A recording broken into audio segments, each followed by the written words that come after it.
Okay.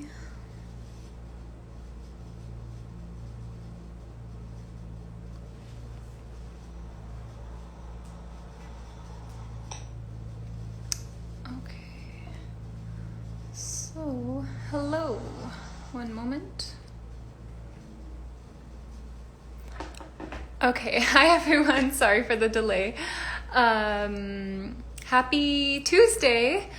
Before I invite our guest speaker, Dr. Abram Milton, for our community conversations, just a quick announcement that this Thursday we actually are holding a special QPR for the African American and Black community on Thursday, July 23rd from 4:30 to 6 p.m. And this will be taught by our amazing instructor, Dina Robinson, and co-hosted by Beth Boyd. So there are still some spots available, and please find the link in our bio, or the flyer is on our page as well. So without further ado, I am going to bring in Dr. Abram Milton.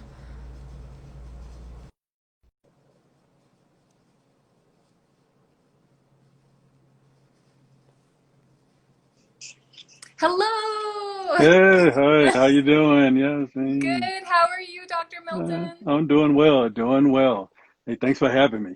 Yes, thank you so much. We've been planning this for I know it feels like forever, so I can't it believe we're seems like it, right? Right? Everything that's kind of going on, and know we having a busy schedule, both of us. So I'm really happy to be here. Yes, thank you so much, and I can't wait to learn from you.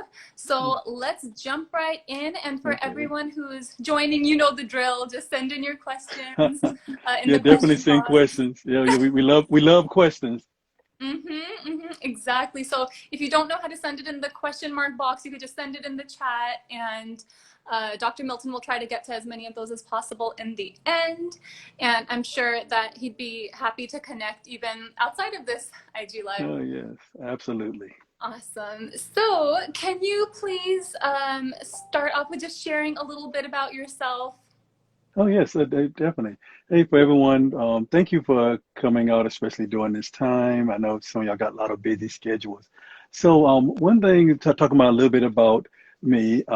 Right now, I'm a staff counselor at California State University out in Northridge, and during that time, my primary focus is to see the different students within CSUN as far as mental health support. But one of the things that how I met with Yasmin and for some of the others is about a lot of the outreach that I really love to do, and that's one of the main reasons why I took that job is some of the supports that I provide students in relation to populations with Black males or just people of color in general. There's things I work with the liaison roles within the Muslim and Islamic students and some of those different associations veterans, right? Big, heavily populated as far as support for the veterans and within the student athletics. That's just the name of just some of the ones that I was excited. Uh-oh, she fell out there. Hey, we're gonna have fun times today, but yes, we have those different roles, right?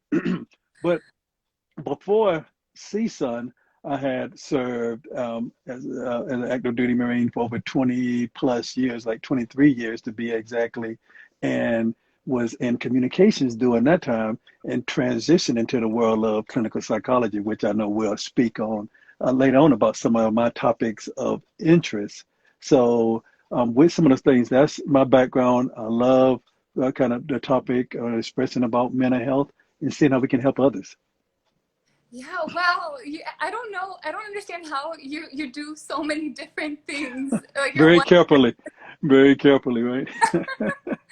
Yeah, so that's just amazing. And as like a Muslim individual, I appreciate that you go out there and try to support our community as well. Yeah, And yes, definitely. Yes, I mean, what I've always found is no matter which place before here, I was working at the University of North Carolina in Chapel Hill. And one thing I always found out is that, yes, within the university counseling environment, students can and they do often come up, but a lot of times you get to meet people where they are. When I was in the military, well, we called it like trooping the lines, where you go out. how are you going to find out about people? It's by reaching out. So a lot of times, to some people who are CSUN students in general, one secret to my success, I go out and meet people where they are, and that's usually where you get seeing where people really are, need to be met. Mm-hmm. Mm-hmm. Yeah. I like that. What did you say? Trooping out? We call it trooping, like troops trooping the line. Oh. So so a lot of times, people are out, taking care of things. And me as one of the senior leaders, I used to go out and check on their welfare and their health and see what's going on. And sometimes it's getting out into those locations because that's how you're going to find out, not just sitting Mm-hmm. back, right? And just as with mental health, if we are sitting back, we may not see because some people it's really hard to come in to seek help within any place. I know you know that even within NAMI, that Mm-hmm. outreach that you do is so important. That's so true. And I feel like it's especially hard sometimes during this pandemic, but even then, like for those of us who do have access to Wi-Fi and devices, Yeah. So it makes. even these situations like this and doing these Instagram is still reaching out, right? Meeting a lot of people where they are, right? It's Mm-hmm. expecting them to try to connect into NAMI, reaching out, and then we seeing the people. So I'm glad that y'all are doing these kind of talks. Yeah, thank you. And so moving on forward, can Hmm. you, before you share a little bit about your personal journey through this career, can you just Uh-huh. share like a couple of fun facts about you? Oh, okay. Fun fact: some people may not know about me is I'll say this one. Yes, I love anime. They say that is, somebody may get in the conversation and I can go to deep kind of conversations with them, which some people may find surprising. One time I was doing a workshop and this one student had mentioned about I think that character called Naruto in anime, and then I went deeper and I said, okay, what do you know about this one? And kind of going no conversation. So I love those kind of things. Other interest, I see a lot of hearts people love in the anime. Hey, that's what helps me. Like doing this time when I'm sitting at home and feeling like, Mm. right. So some of that. I also love martial arts. Kind of I know I've been doing that for years. A lot of things, with especially like with Tai Chi and some of the more relaxing stuff, and then some of more of the more structured things as well. Those are things like me. Love travel and love exercise. I think some people who know my page or do that stuff, you will see a lot of different kind of mixtures of things like that. So those are some of the kind of like unknowns that some people may not know within my job, but that Mm. I enjoy. I love that. And the reason I wanted to put that out there is because I think sometimes we can forget that the helpers, the therapists, the counselors are also humans too. And, Uh, you know, Absolutely, right? There's plenty of things I do, in addition to helping support the clients and doing the liaisons. Hey, I have to watch for my own mental health, right? And my yeah. own kind of stability. So there's so many things I talk about. I make sure I practice for myself. I mean, because it Mm-hmm. can work to find some peace of mind. Right. So thank you for that. And then, do you want to share a little bit about your personal journey for our Oh, audience? yeah. So as I mentioned when we first came in, for me, my journey, like switching over to the mental health field, is as I mentioned, I initially started off active duty Marine back in '93, had joined up, and then at some point within my career, we know with a lot of things that were going on within the world as far as deployments, combat zones, and things like this.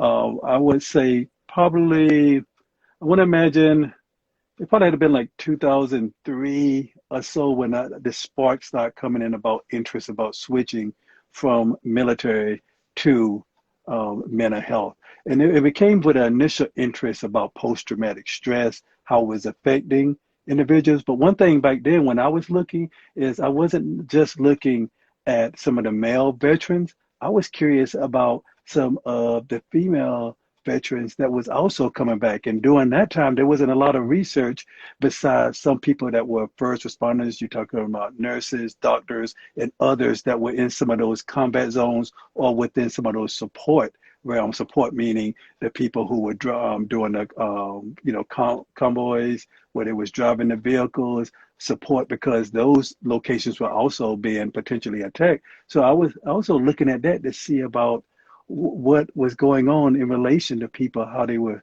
the onset of post-traumatic stress.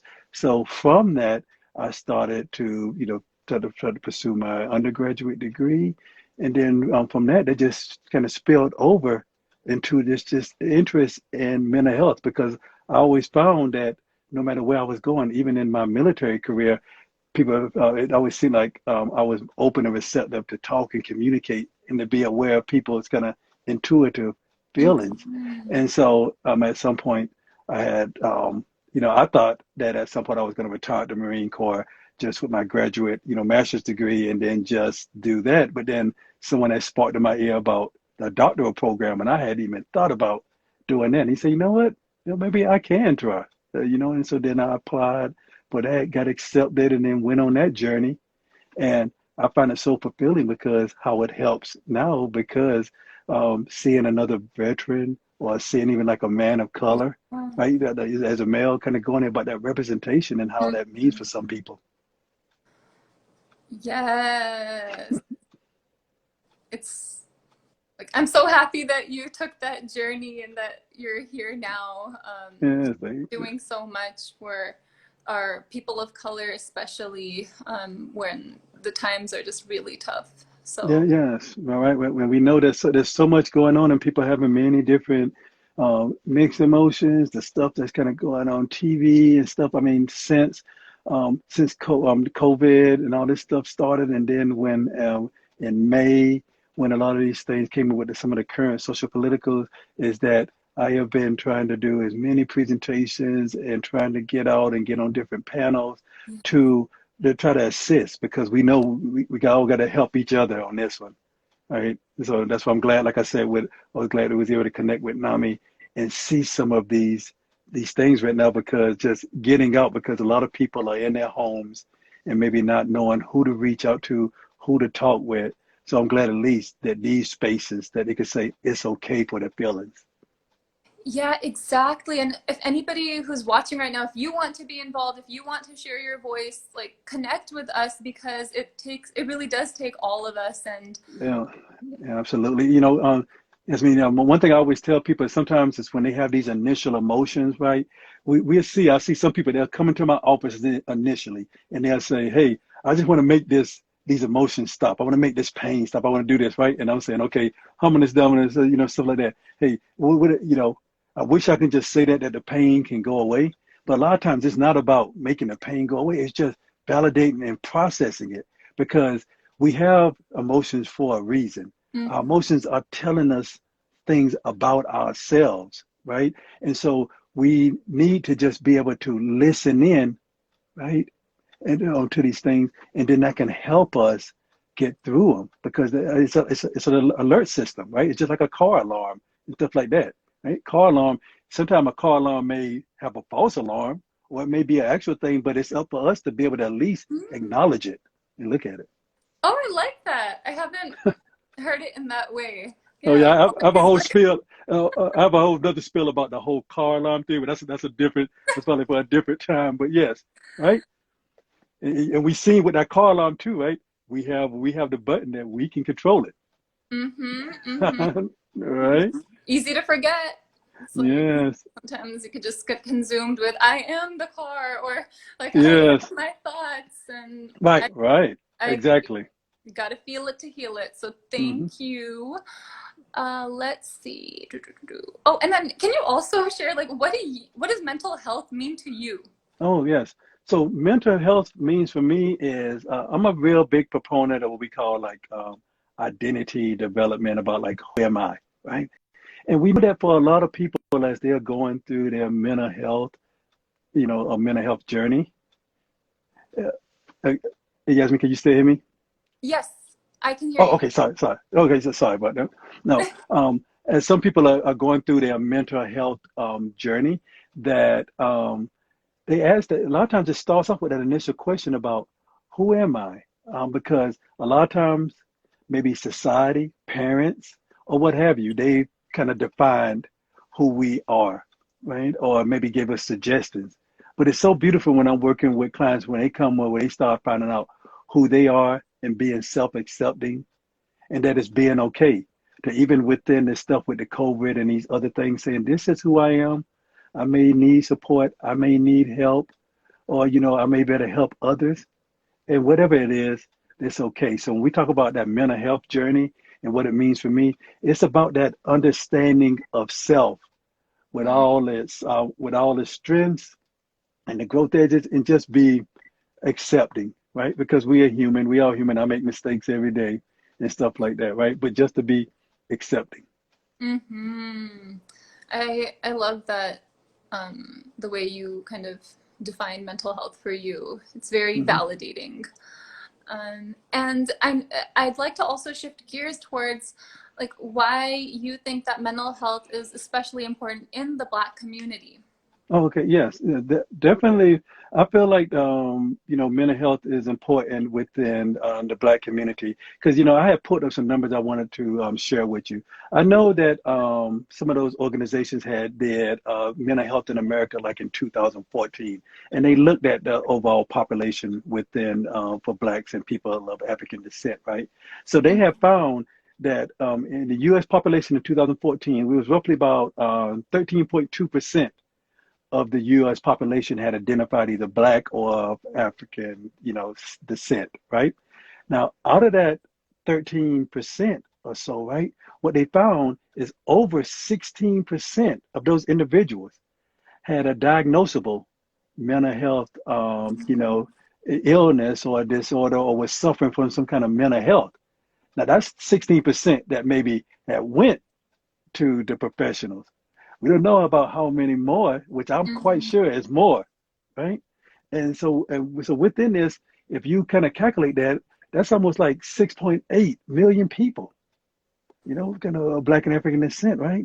That's almost combined with that number. That's the combined rate of that kind of Chicago, the city of Chicago, Houston, and Philadelphia, just with population.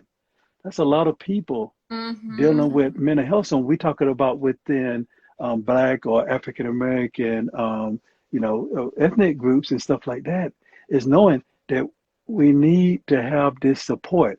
A lot of times, I know I've been in other talks where we talked within medical or mental health fields that a lot of Black people or people of African descent felt like they couldn't go into mental health areas because they say, hey, I don't, there's not a person of color that looks like me. They won't understand Yeah. some of the things that I've went through. I've seen students when they see me come up, right? If they also are Black African descent, and when they see me coming to introduce myself during that intake, right? And they just give you this Mm-hmm. kind of look, and you don't even have to say, but you know what they're thinking. It's about this kind of sense of relief, but that maybe, right? Because we Yeah. know within our settings, everyone, the counselors are there and they can support, but sometimes some people want to share with somebody that can, when they talk about different experiences in life, that may have a general, idea. Everybody's different. I can't just assume that I know everything that every Black or student of African descent come to my Mm-hmm. office. However, but also about there's some shared kind of experiences that can build that connection. Because I think within any therapy, no matter what race or whatever kind of thing like that, gender, what have you, is that connection is so important initially than all those things. Mm-hmm. Definitely. And can you share a little bit about, like, for someone from the Black and African American community, if they are looking for a therapist, what are some good questions to Oh, ask? no, no, absolutely, absolutely, right? So, it's funny you mentioned that, and I always like to kind of click up because this went off with this one thing I was kind of telling before, as far as students, right? And what you are speaking to is what I like to talk about in relation to cultural humility, right? And this is one thing about whether it's a therapist or a medical practitioner or somebody that you are working with, right? Is understanding about how can they help you. Sometimes I know in this one book I was reading that sometimes people may not question authority figures, meaning like if you're going to see a mental health professional or a doctor, medical provider. some people may have hesitations about asking questions, right? And Mm-hmm. we need to sometimes explore that. Is that because of cultural things that you had learned around home and things like that, right? Sometimes some people won't even notice this. I've had students that maybe they'll be in a class and they want to ask questions, but they're so afraid. And I pull back and ask them about how they were raised and things like that. And what they find is that within the home environment, right, they didn't ask questions, or in their high schools or schools, the teachers told them, hey, be quiet, don't say anything. So Mm-hmm. it's quite natural, even to when they're getting want to seek help. Yeah. Can I voice my stuff, right? And it's not a sign of weakness, it's just that about how we've been initially trained. But Mm-hmm. if we do feel comfortable about asking those questions, you know, some of the questions that we can ask is, first off, hey, have they treated blacks or people of African descent? You can ask that question. I mean, Yeah. you can tell another black person because that shows about how what kind of experience they have, right? Mm-hmm. You can ask them about their cultural sensitivity training, right? I would love if the students ask me these things, right? And it just not only about black and African, about whatever kind of population, because you want to know if you're getting someone that can understand your what you're going through, right? One good question I like to ask is, how do you see our our cultural dynamic in this room, right? How do you see that influencing treatment, right? Because Mm-hmm. right, because we're getting very interpersonal because we just can't imagine like if we are sitting. I always ask this for all clients: what is it like for them to be in this room, right, with me and kind of stuff like that, and talking about the elephant in the room, me being a black male or being a male or being or whatever. Yeah, kind of breaking that up because what that does is that gives permission to have the conversation. That shows that I'm willing to have those kind of conversations, right? And then you can finally you can ask them about how will you integrate my cultural identity and my beliefs into my treatment plan. It's a lot of people don't think this, but it's totally okay to ask these questions. If people are having hesitations with answering those for you, you might want to be kind of it's your money and your kind of thing about whether you want to see that person or not. Because if they can't have those challenging conversations with you, then how will we have that connection? Exactly. Like how can you be vulnerable if you like, and go within yourself if there's just that block? And Yes, absolutely. and these are really helpful questions. Like I've never been told that. Like this is the first time I'm ever hearing that this is even a Yeah. possibility. Because I mean I've gone to a lot of therapy in my life, but I Hmm. wish that they kind of there was some guide. Yeah, yes. Well, it's funny, and I'm glad you asked that question. On that. I mean, that was very important because a lot of people assume that they're getting that they can't ask questions. I welcome the questions, right? And it's not like people are, especially during that intake. It's not like people are asking questions because sometimes in therapy we want to make sure it's focused on the client. But an Mhm. initial point about talking about building that rapport, to ask these questions because you're trying to see about the best fit. And if Yeah. it doesn't work, that we can adjust. It's okay, like because much as I would love to say that everybody that has come to see me that well, I had to be able to have the perfect rapport and everything went on, but sometimes it may not work out. But that's okay. My main thing is that they get the help, and I Yeah. want to help them, even if that is a referral or a transition to another provider that can get it. Because ultimately, it's about helping them, not about Mhm. my ego. Yes. Wow. That's true. I mean, even when I was in the counseling program at CSUN, I just, a part of me in the beginning just wanted to click with every student of every background. And then I had to realize Yeah, that it's not about me. Like, right. it's No, just no. sometimes you just, Yeah, when you can come to that thing saying, hey, that if we keeping it on the client and about their needs, right, and knowing about as therapists, kind of within our ethics, I was saying about knowing our limitations, mm-hmm, working where we can, but knowing ultimately focusing back on the student, on the client, on whoever is coming in your door.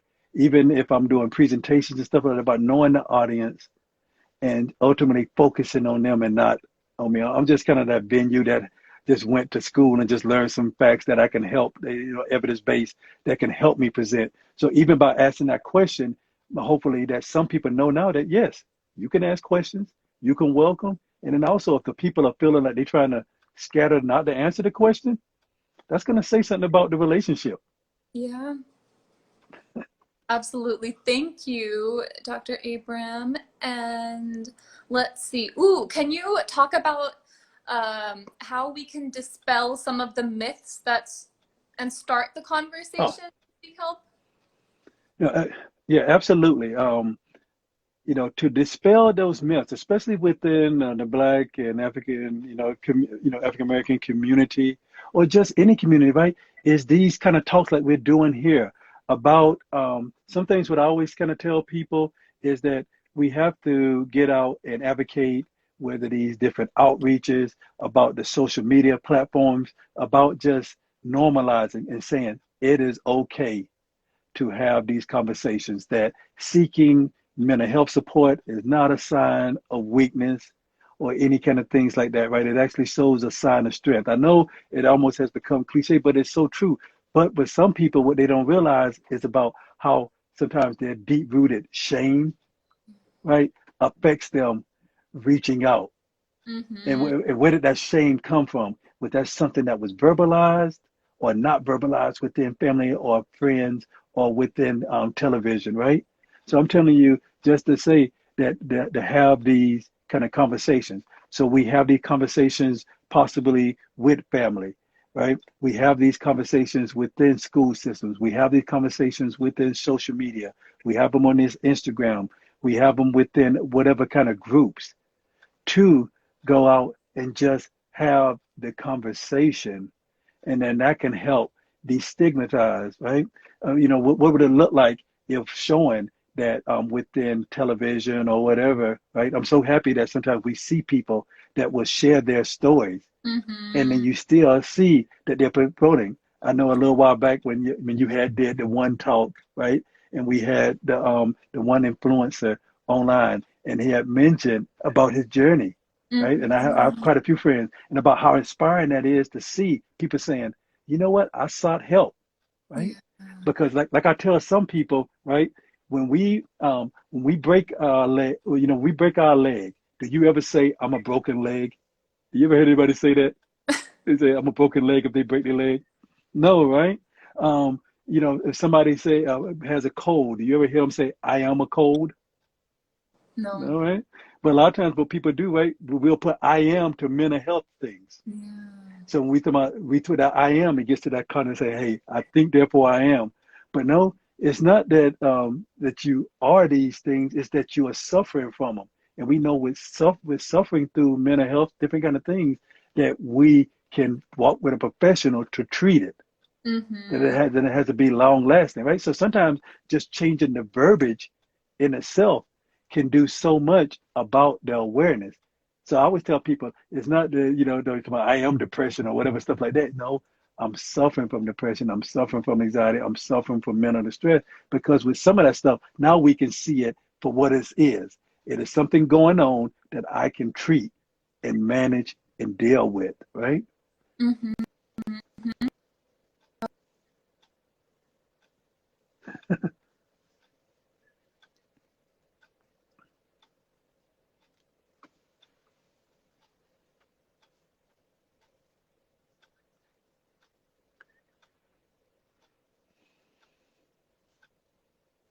Right, right, So perfect. Okay, I'm gonna. right.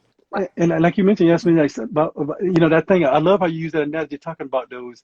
Some people take 10 years and stuff like that, right? Delays, and that's what we talk about. That in the midst of that stigma and working on that. So with these things that NAMI continues to do, is I love how NAMI, since I know them from back in the day, always bringing this awareness, just trying to say it is okay. It is okay. It may take years, but I'm gonna keep preaching this. Keep saying this. It is okay to seek help, right? Because we've tried the other way, that didn't work. Maybe we need to try something else. Mm-hmm. It's true. And everyone's on their own journey. And we just have to, I feel like, keep just planting those seeds, sending that message, because that's, it's just, we need to do it. And Yes. So thank you. And I know we're at the half hour, but we can go a little bit over if Oh you're man, okay time with flew that. by. Yes, I'm okay. The time flew by. My goodness, hey, having so much fun. I didn't even notice that. I Yeah. know it just flies by like that, but I'm going to ask just a couple more questions, and then I see one in the chat box. And in this meantime, if anybody else wants to throw in some questions, feel free to, and we'll just kind of do a lightning round of a few. So much to learn. Yeah. So, ooh, can you talk a little bit about the, well, which one do I want to ask? Oh, I wanted to hear your thoughts on like what would you advise to people who are feeling very drained and heavy by everything that's going on, for those of us who are a little bit more on the sensitive side, like Okay. how, yeah, any advice? Yes. So definitely great question. If you are kind of, because of so much that's going on, right? We need to realize and really pull back and understand about stress, distressors in relation to anxiety, right? So what I mean by that is that our brains, that fight or flight, that sympathetic nervous system, we are keyed in to going about threats. So social media, news, all this other stuff, they know that, right? And so what Mm-hmm. do? They put these shocking things that draws our attention. Sometimes just being aware that those things are doing that, and that way we can kind of mitigate how much. I ain't saying totally turn off, but we can kind of mitigate. Apps like I don't know if some of y'all heard about it.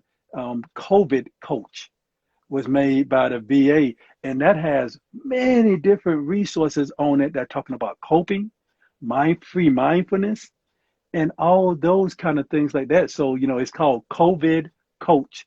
Is a Mm-hmm. good app that you can use in the moment. Obviously, you can, if you're one of the students at CSUN, you can talk to us. You can reach out to NAMI for some of those workshops.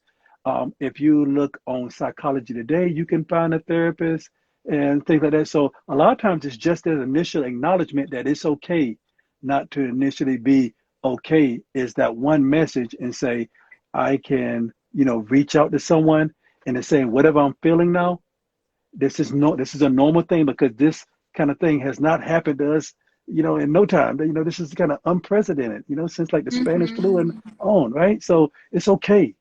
We all getting stressed, but obviously helping each other. Mm-hmm. Well, thank you for that reminder because I feel like something I hear a lot is like, oh, I should be more productive, or I have all this extra time, No. but Right. Yeah, because with all that stuff that's hitting us every day, it's stress, and that stress is gonna wear us out, and that's where that tiredness and some of that stuff is coming on because our fight or flight response is hyped up right now, and so what do we do when we finally sit down? Our body's tired because we're feeling jittery. So that's mm, where that stuff about journaling, exercising, some of those other things can come in handy. yeah, absolutely amazing.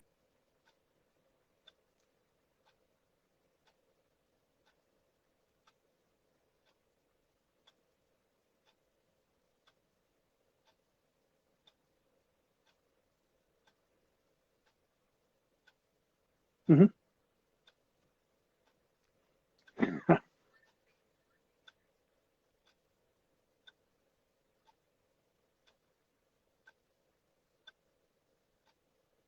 Oh, okay, great question. Hey, I know. I mean, I thanks Dr. Whaler for coming out. Yes, within this thing, as far as for some practitioners, for some of you who may be on here and wanting to know about within the Black and African American community, I think there's plenty of what we call CEs, continued education, where we can have some of these talks to learn about kind of effective ways about there's certain different kind of research, kind of articles, right? Because what a provider doesn't want to do is have a client in the moment and use the client as a means to try to teach you about right how to deal with a certain kind of population, right? When we're doing that stuff. So obviously to understand our potential limitations, but then also to go out and to continue to reach out, whether that's consulting with a colleague, doing the continued educations, or whatever own kind of self-study. So that's a great question. So I do that all the time for myself, right? Because I can't, even as a black male, I can't just assume I know the whole black experience. I know my experience, but it's different for others.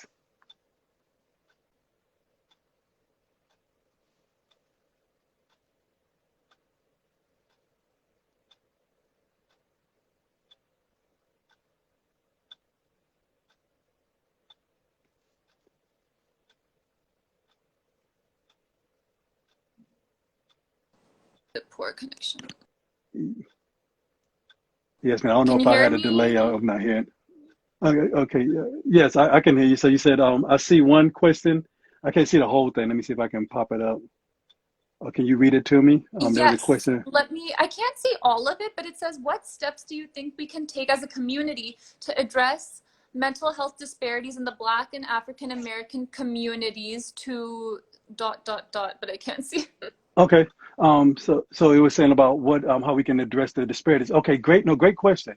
So within some of the stuff like locally, I love how NAMI is trying to directly focus on blacks and students of color and things like that. So when we're talking about some of that internal advocacy is just seeing within your local communities what programs are there to voice to be a ally to assist, saying, hey, what are some of these local communities or what some of these local programs are doing to promote some of that stuff? We're talking about that advocacy and that awareness to have those conversations, right, within some of our leaders within the local government, right? Mm-hmm. Because a lot of times we talk about things we can control the control about, the power of the pen or the emails and stuff within campus communities, within cities, within blocks and stuff like that. So when we're talking about how can we take about addressing is having these conversations and talking within those different organizations to say, hey, this is what we want, right? And things like that. And so that's just one of my opinions on that one. Mm-hmm. No, I really like how you answered that. That's very helpful. And then another question is, can you tell us about learned helplessness? Oh, learn helplessness. Okay. Right. So for some people, when we're talking about this learned helplessness, I'll try to do this thing, is where for some people, it kind of depends on, I say within maybe their kind of state and life and stuff like that, that they may have certain things that kind of go on, and then therefore they may kind of limit their help seeking kind of nature, right? And so within on some of these things, what we may kind of find and how I can even spin this into some of the stuff or some of our talks now, right? If we're going through the stress and we know with the stress or trauma or things that we've experienced, we may not see a way out within some of those situations, right? And so with that, because we don't see a way out because we're so distressed and we have these kind of blinds, we may not seek help. So there's maybe one side where we may have this learned helplessness where we may lose hope, but then at the same time about some of these talks we learn that there is a door, because what happens with depression and all that, that talks about frustrations.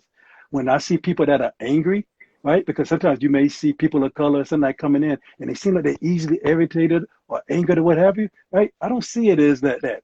What we're really talking about is somebody who is sad. There's somebody who is going through things and is saying, do you understand me, Dr. Milton, when I'm talking with you? Mm. Yeah, thank you. Okay, so those are the questions that came in, and I'm just looking at the chat. Someone said, I want to thank you, Dr. Milton. Our talks in Afghanistan is the reason I reached out for help. Oh, Uh, that's beautiful. yeah, thank you. Yes, yes. So definitely thank y'all for, having me on here. Yasmin, you did. Yes, Thank and you. Right. can I ask you one last Yeah. closing question? Uh-huh. Can you share like some sort of quote that really motivates you to keep doing all of this work that you're doing, or just some sort of phrase? Oh, okay. Yeah. I'll tell you one thing. Let me turn around here. Okay. I want y'all to remember this. Some of y'all may see this, right? You see this key, right? All right. So I want y'all to remember this. A lot of times when I'm working with my clients, I have a whole stack of keys in my office. And then I tell them to look at the keys and to choose one out, right? To pick a key out. And then when I give it to them, I tell them this story, right? This is what motivates me. And it's talking about being the gatekeeper of your own emotions. Because what we'll find is that for each and every one of us, we have our key and our gate or our door that has our emotions. Mm. Sometimes we are the gatekeeper of our emotions. Sometimes we don't even notice.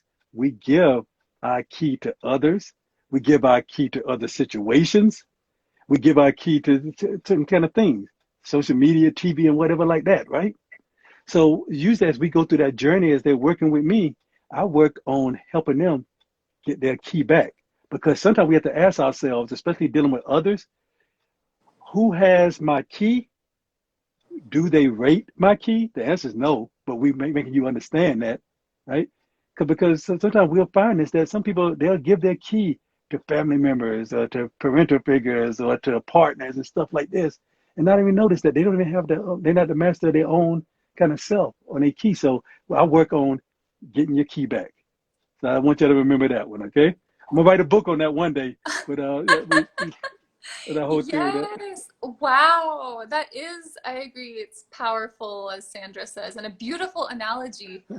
I I'm gonna need to process that. But thank you so much, Yes, Dr. Milton, thank you. Yes. for helping all of us with our keys, like all the lives that you're touching, and it's a ripple effect. And I can't wait to continue seeing what you do in the community. And thank you all for coming. Yeah, definitely thanks. And like I said, y'all see my name up there. You know, that basic principle incorporated. If you have any questions or any kind of things like that, reach out to Yasmin, reach out to me, and then I can help where we still we can. Okay. Yes, thank Hey, you. thanks. Take Okay. care. All right, see you later.